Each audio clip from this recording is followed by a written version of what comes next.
Hello दोस्तों, आप सभी लोगों का आपके अपने YouTube चैनल ऑनलाइन मैथ मस्ती में स्वागत है। दोस्तों आज के इस वीडियो में हम पढ़ाएंगे प्रश्नावली 1.3। ठीक है, तो चलिए देखते हैं प्रश्नावली 1.3 का पहला क्वेश्चन क्या है। चलिए देखिए पहला क्वेश्चन, सिद्ध कीजिए कि कर्णी 5 एक अपरिमेय संख्या है। ठीक है, मतलब सिद्ध करना है कि कर्णी 5 एक अपरिमेय संख्या है। तो चलिए हल करते हैं। हल करने से पहले आप हमारे एक छोटे से उदाहरण को समझ लीजिए, उस चीज़ को समझ जाएंगे तब मैं इसको फिर बताता हूँ। ठीक है, तो जैसे मान लीजिए मुझसे ये कहा जाए कि ये साबित करना है कि आप कक्षा 10 के विद्यार्थी हैं। ठीक है, मुझे ये साबित करना है कि आप कक्षा 10 के विद्यार्थी हैं। तो मैं ये चीज़ साबित न करके, मतलब 10 के विद्यार्थी हैं ये न साबित करके, मैं उसका उल्टा साबित कर दूं कि आप कक्षा 9 के विद्यार्थी नहीं हैं। बात समझ गए ना, कहने का मतलब समझ गए ना। मैं ये साबित कर दे रहा हूँ कि आप कक्षा 9 के विद्यार्थी नहीं हैं, तब पर भी तो ये हो गया कि मैं साबित कर दिया कि आप कक्षा 10 के विद्यार्थी हैं। ठीक है, आया बात समझ में। कहने का मतलब ये होता है कोई चीज़ हमको सिद्ध करने के लिए दिया गया है तो डायरेक्ट उसको न लेके उसके उल्टा मतलब कुछ दूसरे चीज़ को मान के दिखा दूं कि ये नहीं हो सकता है, तो ऑटोमेटिक वो चीज़ हमारा सही हो जाएगा। बात समझ गए ना। जैसे आपको बताना है कि आप कक्षा 10 के विद्यार्थी हैं, साबित करना है, तो मैं ये साबित कर दे रहा हूँ कि आप कक्षा 9 के विद्यार्थी नहीं हैं, तब पर तो ये बात सही हो गया कि आप कक्षा 10 के विद्यार्थी हैं। ओके, समझे। बस उसी तर्क पे हम इसको लगाएंगे। चलिए देखिए, मानेंगे इसको। इसके विपरीत जो ये दिया गया है कर्णी 5 एक अपरिमेय संख्या है, इसके विपरीत माना कर्णी 5 एक परिमेय संख्या है। ध्यान दीजिएगा, परिमेय संख्या है। ठीक है, ध्यान दीजिएगा, हम इसको अपरिमेय नहीं ले चल रहे हैं। अभी समझाया ना क्यों अपरिमेय नहीं ले रहे हैं, तो हम इसका उल्टा मान लें। इसका विपरीत माना कर्णी 5 एक परिमेय संख्या है। ओके है, बस समझ में। अब बताइए, जब मान लेंगे कर्णी 5 एक परिमेय संख्या है, तब हम क्या लिख सकते हैं? तब लिख सकते हैं कर्णी 5 बराबर P/Q लिख सकते हैं ना। क्लियर? क्यों? क्योंकि जब कोई परिमेय संख्या होती है वो P/Q के रूप का होता है, यानी कर्णी 5 को हम लिख सकते हैं P/Q। है बस समझ में। जहां अभी आपको भी पता है, कंडीशन पता है, जहां P और Q एक सहअभाज्य पूर्णांक हैं तथा Q नॉट इक्वल टू 0। ये तो आपको पता है, परिमेय संख्या का रूल पता है। लेकिन अब आप कहेंगे कि सर मुझे पता है कि P और Q एक पूर्णांक है और Q नॉट इक्वल टू 0 होता है। अब ये क्या आ गया? सहअभाज्य क्या आ गया?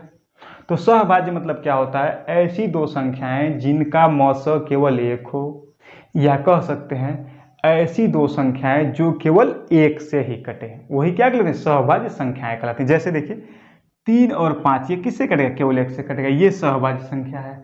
सहअभाज्य में जरूरी नहीं है कि केवल विषम संख्या हो, सम संख्याएं भी आ सकती हैं। जैसे 4 और 9, देखिए ये एक सम है एक विषम है, ये भी सहअभाज्य। क्यों? क्योंकि ये दोनों को देखा जाए तो केवल एक से कटेंगे। अलग अलग तो ये 2 से कटेगा, ये 3 से कटेगा, अलग अलग नहीं, दोनों किससे कट रहे हैं? दोनों केवल एक से कटेंगे। इसी तरह संख्याओं को हम बोलते हैं सहअभाज्य संख्या। ये बात समझ में आ गया?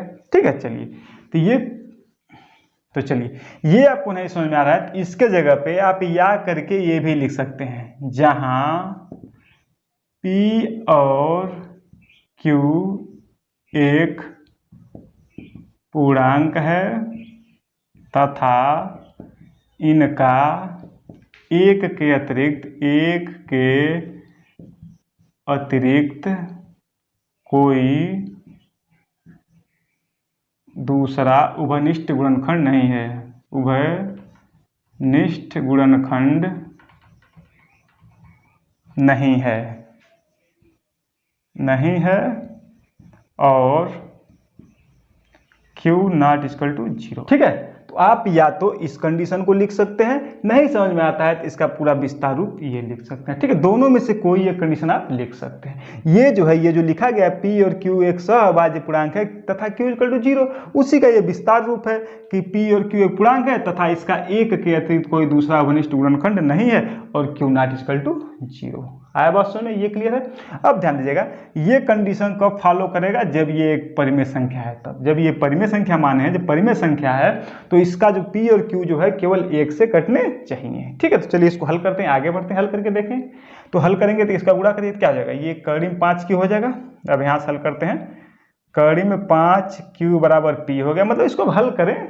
अब देखिए जब इसको हल करेंगे तो यहाँ क्या होगा? दोनों पक्षों का वर्ग कर दें, क्यों कर्णी है, दोनों पक्षों का वर्ग करने पर जब वर्ग कर देंगे, ध्यान दीजिए क्या होगा, ये करीब 5 क्यू का स्क्वायर हो जाएगा अब, और ये पी स्क्वायर हो जाएगा, होगा ना, दोनों पक्षों का वर्ग इस तरह होगा ना, क्लियर। अब देखिए ये क्या होगा, करीब 5 का वर्ग हो गया 5, क्यू का वर्ग होगा क्यू स्क्वायर बराबर ये हो गया पी स्क्वायर। ये ध्यान रखिएगा, ये बन गया हमारा समीकरण 1, यही इंपॉर्टेंट चीज़ है यहाँ, समीकरण 1 ये बन गया मेरा समीकरण 1। आया बात सुनिए, अब ध्यान दीजिएगा, ये मतलब ये करीब 5 का स्क्वायर 5 क्यों आया, आपको पता है कि जब कड़ी की दो संख्याएं समान हो आपस में गुणा होता है तो ये दोनों मिलकर क्या हो जाते हैं, 5 हो जाते हैं। है बात समझ में, क्यों होता है, क्योंकि जब इन दोनों का गुणा करेंगे तो ये कड़ी में 25 हो जाएगा, 5 गुणे 5 कड़ी में 25, फिर इसको तोड़ेंगे तो आप लिखेंगे 5 गुणे 5, तो ये दो जो यहाँ 2 रहता है छिपा रहता है, 2 छिपा रहता है लिखते नहीं थे, 2 संख्या का जोड़ा बन के बाहर निकलेगा, ये 2 संख्या मिल गया, दोनों मिल के बाहर एक बार 5 आ गए। है बात सुनिए, ये दूर होता है इस तरह निकलता है 5 आ गया। तो इसी तरह आप हमेशा ध्यान रखिएगा, जैसे करीब 7 गुणे करीब 7 का गुणा करना हो, 2 समान संख्याएं कड़ी की हैं उनका आपस में गुणा करना है, तो इसकी कड़ी हट जाती है, हो जाता है 7 हो जाएगा। बस में कोई भी संख्या रहे, क्लियर, ये ध्यान रखिएगा। अब चलिए, तो ये करीब 5 का वर्ग 5 हो गया, क्यू स्क्वायर हो गया बराबर पी स्क्वायर हो गया, ये हमको मिला समीकरण 1। यहाँ से आप फोकस करिएगा, ठीक है। अब ध्यान दीजिएगा, ये कहने का मतलब है पी स्क्वायर, देखिए यहाँ से लिख लीजिए, यहाँ थोड़ा समझिए, ये p square equal to 5 q square है। ध्यान रखिएगा, यहाँ q का कुछ भी मान रखेंगे तो जो p की वैल्यू आएगी वो 5 से कटेगी, ठीक है। यहाँ लिख सकते हैं p स्क्वायर 5 से विभाज्य है, विभाज्य है। आए बात समझ में, क्लियर है ना, जो p स्क्वायर की वैल्यू आएगी वो 5 से कटेगी। क्यों, चेक कर लीजिए, मान लीजिए q की जगह आप कहें सर हम 2 रखते हैं, तो 2 रखिए, तो क्या हो जाएगा, p स्क्वायर इक्वल टू 5 गुणे 2 का square, p square equal to 5 गुणे 2 दूनी 4, पी स्क्वायर इक्वल टू 5 चौको 20 है, पी स्क्वायर का मान 20 है, देखिए 20 5 से कट रहा है, 5 चौको 20, क्लियर है। चलिए एक और उदाहरण ले लीजिए, नहीं आप कहेंगे नहीं सर मैं 9 रखूंगा, तो 9 रख के चेक कर लीजिए, पी स्क्वायर इक्वल टू 5, यहाँ 9 का स्क्वायर कर दीजिए, तो पी स्क्वायर इक्वल टू 5 गुणे 9 9 81 हो गया, फिर पी स्क्वायर इक्वल टू 5 से कम 5 5 उठे 40, अब 405, फिर कट देखिए पी का मान 405 आया, ये भी जो है 5 से कटेगा, क्लियर, देख लीजिए कट रहा है, 5 उठे 40, 5 5 एक कम 5, देखिए कट गया, क्लियर है। तो यही कहने का मतलब, ये ध्यान रखिएगा, समझ आ गया। ये इस कंडीशन से ये मुझे मिलता है कि पी स्क्वायर 5 से विभाज्य है। जब पी स्क्वायर 5 से विभाज्य है, इसीलिए पी भी 5 से विभाज्य होगा, क्लियर है, कोई दिक्कत, समझ आ गया। जबकि संख्या का स्क्वायर 5 से विभाज्य है तो वो संख्या भी 5 से विभाज्य होगी, ठीक है, समझ रहे हैं। जैसे मान लीजिए हम ले लें 25 जो 5 से विभाज्य है, जैसे पी स्क्वायर का मान 25 ले लें, ये 5 से विभाज्य है तो इसका वर्गमूल निकालेंगे, क्या होगा, 5 भी देखिए 5 से विभाज्य है, ठीक है। मान लीजिए एक संख्या हम 10 ले लेते हैं, तो 10 का स्क्वायर क्या होगा 100, तो देखिए ये 5 से विभाज्य है, ये विभाज्य है 20 बार जाएगा, तो ये भी 5 से विभाज्य है। आया बात सुन, इसमें तो कोई आपको डाउट है नहीं, क्लियर। चलिए देखिए, तो ये ध्यान रखिएगा, ये लिखा गया है जब पी स्क्वायर 5 से विभाज्य है, इस कंडीशन से मिला है मुझे, जब पी स्क्वायर 5 से विभाज्य है इसीलिए पी भी 5 से विभाज्य होगा। अब ये चीज़, ये लाइन आप ध्यान में रखिएगा, यानी कि पी भी 5 से कट रहा है, क्लियर, ये चीज़ ध्यान हो गया। अब चलिए ध्यान दीजिएगा, अब इस समीकरण में ये पी जो है हमको पता चल गया ये 5 से कट रहा है, तो अब हमको क्यू भी चेक कर ले 5 से कट रहा है नहीं कट रहा है, इसके लिए एक अलग मान लेते हैं, पी की जगह कुछ मान लेते हैं, माना P इक्वल टू, P का मान मानेंगे क्योंकि P के बारे में पता चल गया 5 से कट रहा है, इसलिए जो भी मानेंगे P बराबर ही मानेंगे। तो ये 5 से कट रहा है तो 5 के साथ कोई संख्या पूर्णांक रख दें, तो माना P इक्वल टू 5R रख दिए, समझ गए। P के जगह ये 5 से विभाजित हो रहा है इसलिए 5 के साथ कोई पूर्णांक रख देते हैं, माना P इक्वल टू 5R। ये क्यों मानना है, क्योंकि हमको ये चेक करना है Q को भी दिखाना है ये किसी संख्या से कट रहा है कि नहीं, क्लियर। तो मान लेंगे, तो यहाँ लिख देंगे जहाँ R एक पूर्णांक है, बस, क्लियर, बात समझ आ गया, कोई दिक्कत। अब जब ये मान है तो समीकरण 1 से है, अब लिखेंगे समीकरण 1 से, समीकरण 1 से, चलिए समीकरण 1 क्या है हमारा, 5q स्क्वायर बराबर पी स्क्वायर है, यही ना, देखिए 5q स्क्वायर बराबर पी स्क्वायर, यही है, क्लियर। तब यहाँ p के जगह हम 5r रखेंगे, तो यहाँ लिखेंगे 5q square equal to 5r का स्क्वायर हो गया, क्लियर, ध्यान रखिएगा। तो यहाँ क्या हो गया, 5q स्क्वायर बराबर ये हो जाए 25r स्क्वायर हो गया, क्लियर, कोई दिक्कत। आगे चलिए, यहाँ q स्क्वायर इक्वल हो जाएगा 25r स्क्वायर बटे 5, आया बात समझ में।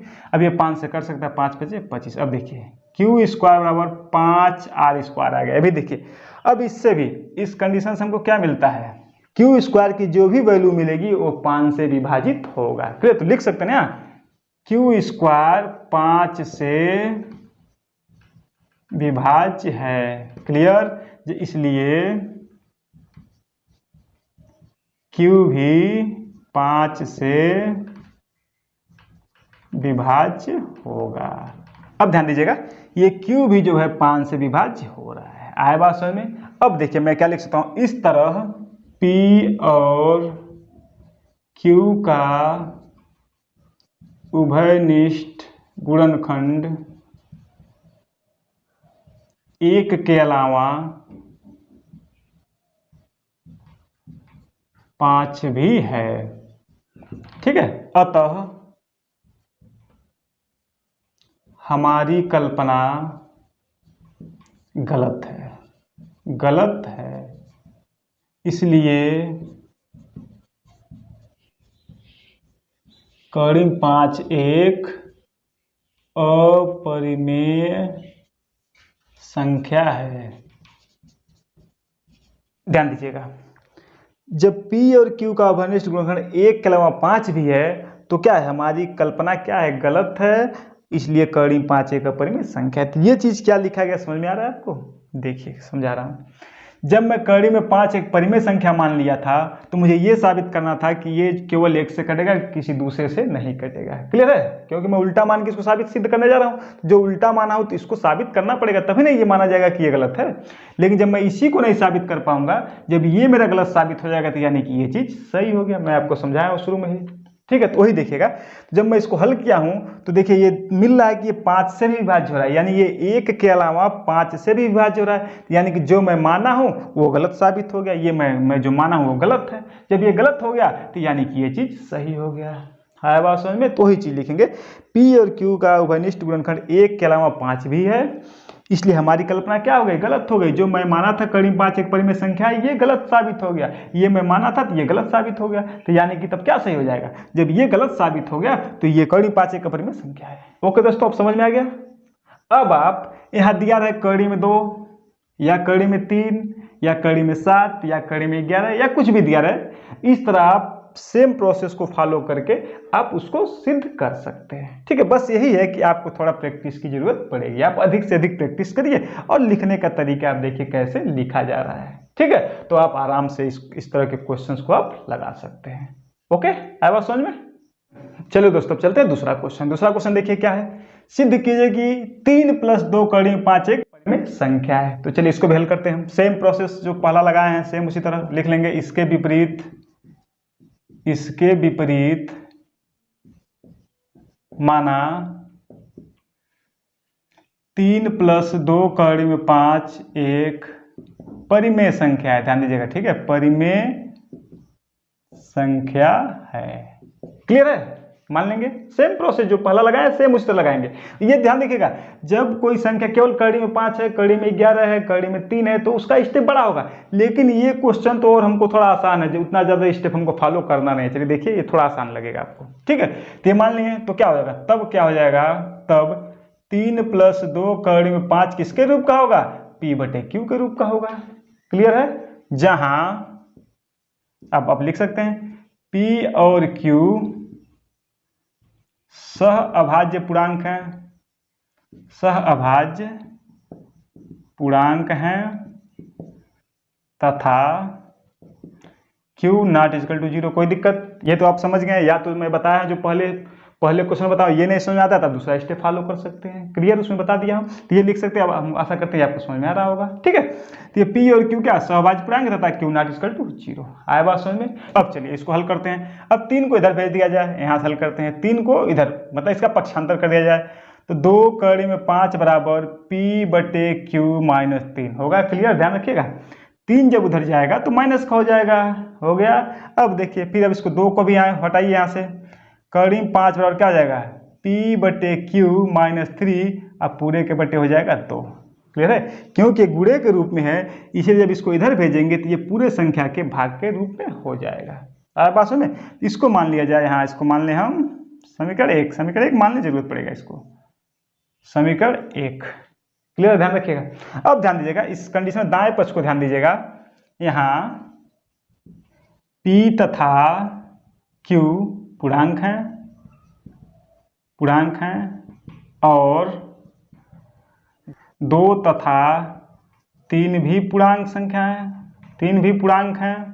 अब ध्यान रखिएगा जो दाहिने पक्ष में जो हमको मिला है संख्या मिला है, इसमें P Q पूर्णांक है और जो 2 और 3 है वो भी पूर्णांक है। इसलिए ये नंबर्स मिला हमको P/Q - 3/2 एक परिमेय संख्या होगी। अब ध्यान रखिएगा ये जब सारे पूर्णांक हैं तो यानी कि क्या है, एक परिमेय संख्या होगा। जब ये दायां पक्ष हमारा परिमेय संख्या है तो बायां पक्ष भी परिमेय संख्या हो गया। तो समीकरण 1 से लिखेंगे, समीकरण 1 से करीब 5 भी एक परिमेय संख्या होगा। ध्यान रखिएगा जब उसका दाएं कोई समीकरण मिला है, जब ये करीब 5 बराबर ये है, जब इसका दायां पक्ष में सिद्ध कर दिया कि परिमेय संख्या है तो उसका बायां पक्ष जब इसके बराबर है तो ये भी क्या होगा, परिमेय संख्या होगा। इस कंडीशन जो मैं सिद्ध किया उसके हिसाब से ये परिमेय संख्या होगा। लेकिन हमको पता है कि करीब 5 में सिद्ध भी कर दिया हूँ और मुझे पता भी है कि करीब 5 क्या है, अपरिमेय संख्या है। लिखेंगे लेकिन करीब 5 एक अपरिमेय संख्या है।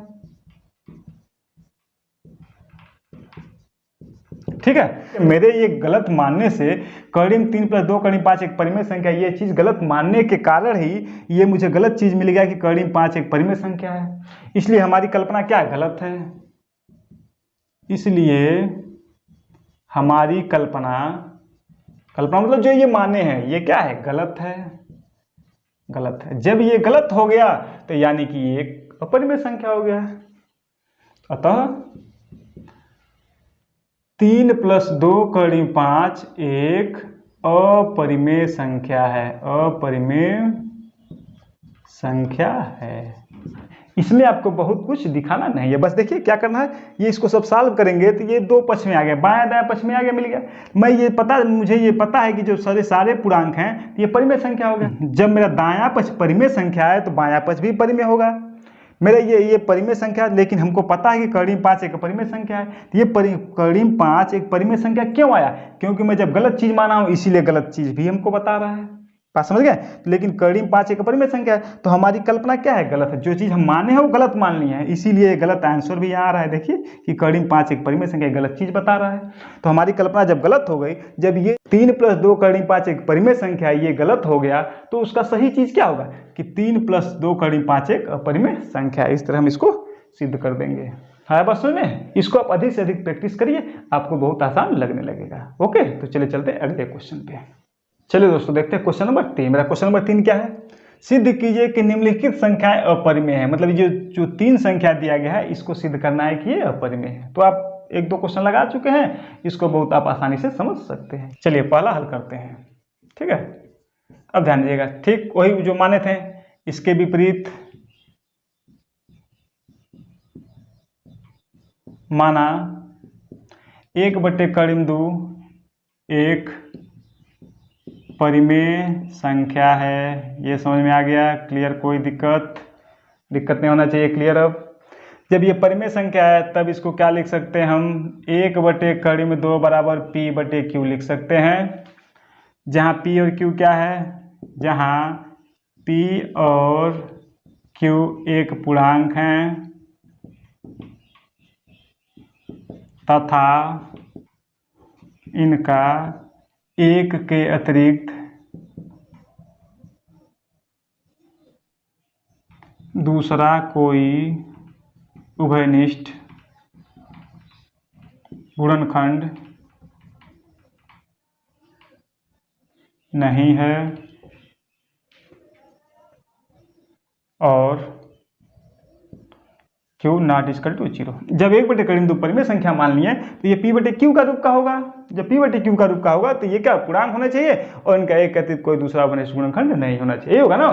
तो चलिए इसको हल करते हैं, देखते हैं। तो जब हल करेंगे तो क्या मिलेगा हमको, 1/2 P/Q क्रॉस गुणा कर दिया जाए, 2 P = Q हो गया। क्रॉस गुणा करेंगे, देखिए पी का गुणा इसके साथ होगा कड़ी में 2p, क्यू का गुणा इसमें होगा तो क्यू हो गया। क्लियर। दोनों पक्षों का वर्ग करते हैं, सेम प्रोसेस जो पहला क्वेश्चन लगा है, दोनों पक्षों का वर्ग करने पर जब वर्ग करेंगे तो क्या हो जाएगा, ये कड़ी में 2p का स्क्वायर हो जाएगा बराबर ये q का स्क्वायर हो गया। क्लियर, कोई दिक्कत। जब कड़ी में 2 अब वर्ग करें तो कड़ी में 2 का वर्ग 2 मैं बता चुका हूँ। क्लियर। p का वर्ग क्या हो जाएगा, p स्क्वायर, यहाँ क्या हो जाएगा q स्क्वायर। अब ये देखिए मानेंगे इसको क्या, समीकरण 1। क्लियर। अब ध्यान दीजिएगा, इस समीकरण से मुझे क्या मिल रहा है कि q स्क्वायर जो है 2 से विभाज्य है। क्लियर, ये बात आपको समझ में आ रहा होगा क्यों ये 2 से विभाज्य है, क्योंकि p का कुछ भी जब मान रखेंगे, जब इसको हल करेंगे जो भी आएगा, जो q स्क्वायर की वैल्यू आएगी वो 2 से कटेगी। क्लियर, ये समझ में आ रहा है। अब चलिए, जब q स्क्वायर 2 से विभाज्य है इसलिए q भी 2 से विभाज्य होगा। आया बात समझ में, इस चीज को ध्यान रखेंगे। क्लियर। और जब q हमको ये q साबित हो गया 2 से विभाज्य, तब p के बारे में चेक करना है, तो फिर क्या मानेंगे, तब q को ही मान, क्योंकि हम q दिखा चुके हैं 2 से विभाज्य है, तो माना q इक्वल टू, जब 2 से विभाज्य है तो 2 के साथ यहाँ लिख देंगे q इक्वल टू 2r। ठीक है, r क्या है, जहां r एक पूर्णांक है। आया बात सुने, ये क्लियर। आया बात सुने, q बराबर क्यों माना है, क्योंकि हम q को दिखा चुके हैं, q 2 से विभाज्य है, इसीलिए q इक्वल टू 2 से विभाज्य है तो 2r। जहां यहाँ 5 से विभाज्य था पहले क्वेश्चन में, यहाँ 5r माने थे। आया बात सुने, जिससे विभाज्य रहेगा वहीं उसके साथ एक कोई पूर्णांक मान लेंगे अक्षर संख्या में। क्लियर।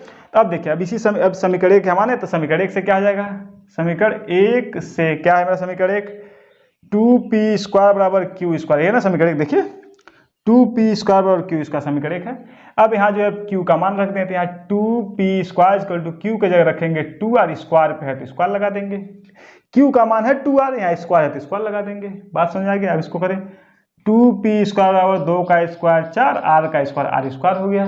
क्लियर। अब यहाँ p स्क्वायर इक्वल टू क्या हो जाएगा, 4r स्क्वायर बटे 2, यानी 2 दूनी 4। यहाँ क्या होगा, p square equal to 2r square. अब ध्यान रखिएगा, फिर इस चीज से ध्यान रखिएगा। अब देखिएगा, अब इस समीकरण से भी मुझे पता चल रहा है कि p स्क्वायर जो है 2 से विभाज्य है। क्लियर। p स्क्वायर 2 से विभाज्य है, इसलिए p भी 2 से विभाज्य होगा। क्लियर, बात समझ में आ गया, ये ध्यान रखिएगा। इस तरह मुझे क्या मिला, इस तरह p और q का उभयनिष्ठ गुणनखंड 1 के अलावा 2 भी है, इसलिए हमारी कल्पना गलत है। अतः 1/2 एक अपरिमेय संख्या है। बस में हमारी कल्पना क्या है, गलत है। जो हम कल्पना किए थे ना, यही माने थे 1/2 एक परिमेय संख्या, ये गलत साबित हो गया।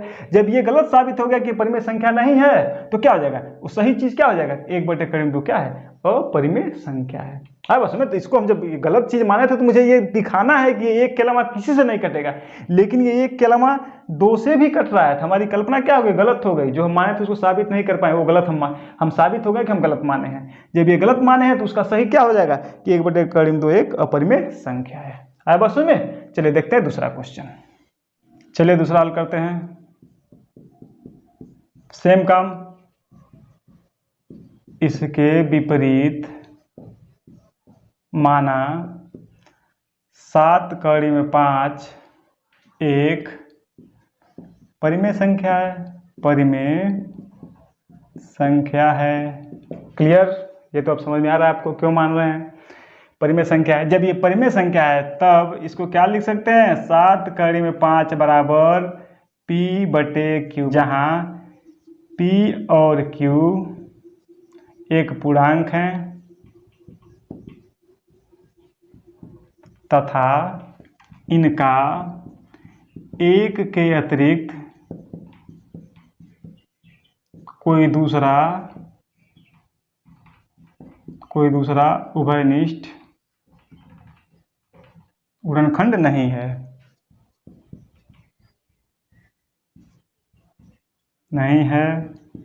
और Q नॉट इक्वल टू 0। ठीक है, ये जो है परिमेय संख्या, जब मानते हैं परिमेय संख्या तो उसका कंडीशन है दिखाना पड़ता है। क्लियर हो गया, ये समझ में आ गया। अब लिखिए, अब इसको हल किया जाए। जब इसको हल करेंगे तो यहाँ गुणा, इसका गुणा है, यहाँ 7 को इधर भेजेंगे तो क्या आ जाएगा, करीब 5 बराबर P/7Q हो जाएगा। 7 का यहाँ गुणा हो जाएगा। क्यों होता है देखिए, जैसे लिखेंगे, यहाँ लिखेंगे करीब 5 बराबर P/Q के भागा 7। आप कहेंगे कि ये गुणे में है तो उधर जाता है, भाग होता है तो क्यों गुणा हो रहा है, तो मैं इसको समझा रहा हूँ। देखिए, तो 7 उधर गया तो इस संख्या का भाग हो गया, तो इसको बटे 1 करके पलट देते हैं, तो करीब 5 बराबर P/Q। जब इसको गुणा करके ऊपर भेजेंगे तो 1/7 हो जाएगा, पलट जाता है संख्या। तो ये देखिए, P का गुणा 1 में होगा तो करीब 5 बराबर P का गुणा 1 में होगा P, और Q में 7 गुणा हो तो 7Q। इसीलिए इसको लिखे हम करीब 5 बराबर P/7Q। आया बात समझ में। यहाँ ध्यान दीजिएगा, P तथा Q एक पूर्णांक है और 7 भी पूर्णांक है। ध्यान दीजिएगा, ये जो समीकरण 1 है, ये समीकरण 1 मान लें। इस समीकरण 1 में दाहिने पक्ष की बात हो रहा है। यहाँ P तथा Q भी पूर्णांक है और 7 भी पूर्णांक है, अतः P/7Q एक परिमेय संख्या होगा। ध्यान रखिएगा, जब ये सारे पूर्णांक हैं तो ये क्या हो गया, एक परिमेय संख्या हो गया। क्लियर। अब समीकरण 1 से क्या हो जाएगा, तब समीकरण 1 से क्या हो जाएगा, जब ये समीकरण 1 है, मेरा दायां पक्ष जब परिमेय संख्या है तो बायां पक्ष भी परिमेय संख्या होगा। क्लियर। समीकरण 1 से क्या हो जाएगा, करीब 5 भी परिमेय संख्या होगा। लेकिन हमें पता है ना, करीब 5 एक अपरिमेय संख्या है, अपरिमेय संख्या है, इसलिए हमारी कल्पना गलत है। अतः 7/5 एक अपरिमेय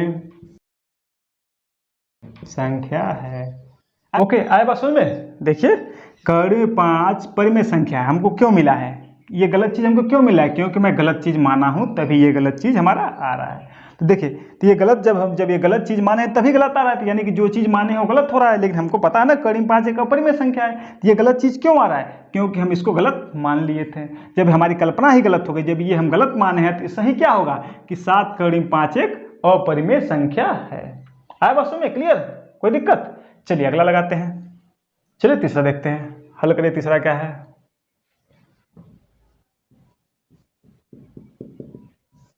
चलिए तीसरा क्या है, सेम चीज वही, 6 प्लस करीब 2 परिमेय संख्या सिद्ध करना है। तो क्या मानेंगे, इसके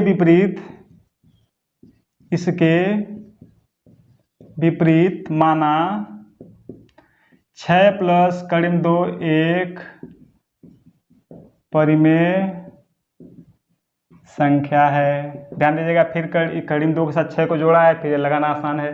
तो जब 6 प्लस करीब 2 एक परिमेय संख्या है, तब क्या हो जाएगा, तो हम 6 प्लस करीब 2 को किसके रूप में लिख सकते हैं, P/Q के रूप में लिख सकते हैं। क्लियर। जहां P और Q एक पूर्णांक हैं तथा इनका एक के अतिरिक्त दूसरा कोई उभयनिष्ठ गुणनखंड नहीं है,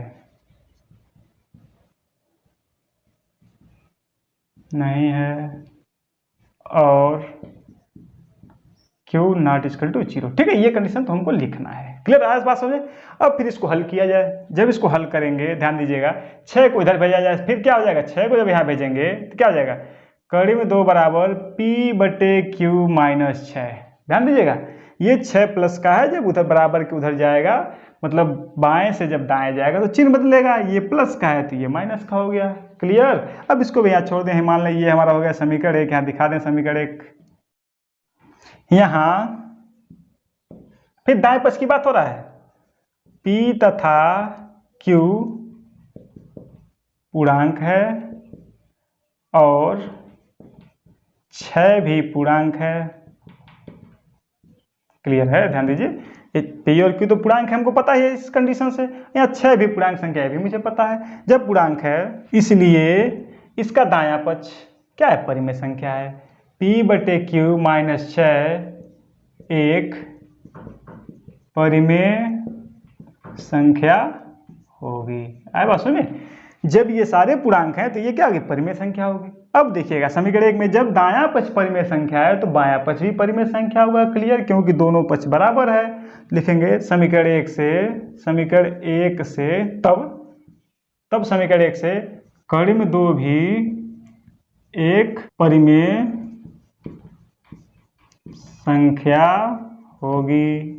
अब ये चीज गलत आ गया, हमें पता है, लेकिन कड़ी में 2 एक अपरिमेय संख्या है, इसलिए हमारी कल्पना गलत है। क्या हमारी कल्पना गलत हो गई? अतः 6 प्लस कड़ी में 2 एक अपरिमेय संख्या है।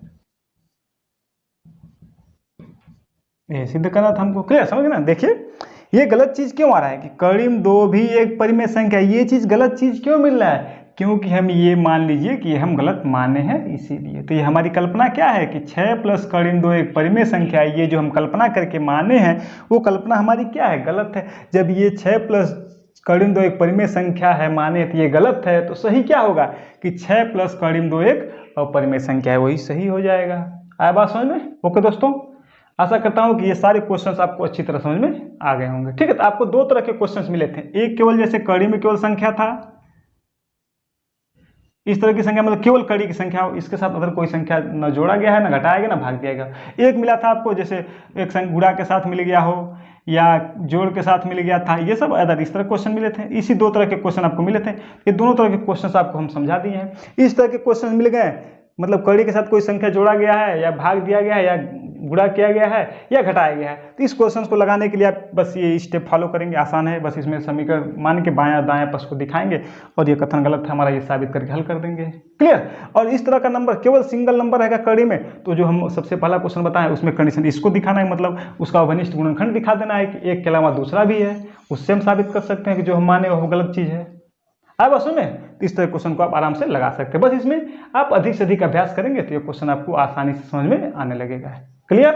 ओके ओके दोस्तों, आज के वीडियो में इतना ही। वीडियो अच्छा लगा हो तो एक लाइक तो जरूर बनता है, लाइक करिए, वीडियो को अधिक से अधिक शेयर करिए और जो लोग चैनल पे नए हैं चैनल को सब्सक्राइब कर लें और बेल आइकन दबाना मत भूलिएगा। सब चीज़ फ्री है, ये इसमें कंजूसी आप लोग मत किया करिए। ठीक है, तो और बेल आइकन दबाए रहेंगे तो आपको जो भी मैं वीडियो बनाऊंगा आपको सबसे पहले नोटिफिकेशन मिलेगा और अपनी तैयारी आप जारी रख सकते हैं। ओके दोस्तों, और कमेंट जरूर करिएगा कि आपको क्या समझ में नहीं आया। Okay, bye bye.